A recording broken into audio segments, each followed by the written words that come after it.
Ito'y matapos ipahayag ni US President Donald Trump na nauubos na raw ang kanilang pasensya.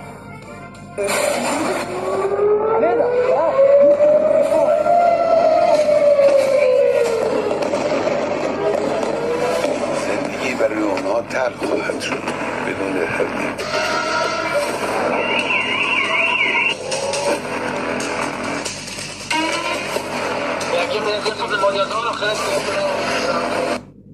Kawawa naman yung mga Pilipino doon.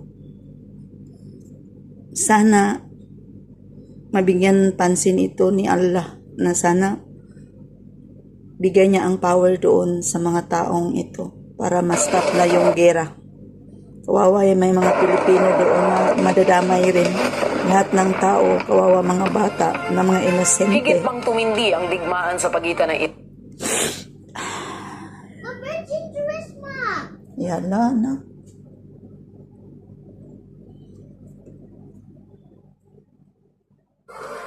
Ayon sa mga eksperto, nangangamba ngayon ng Israel kung kakayanin ba nilang sanggain ang kabuang ballistic arsenal ng Iran kung kaya't inuuna nitong tamaan ang missile facilities sa Tehran.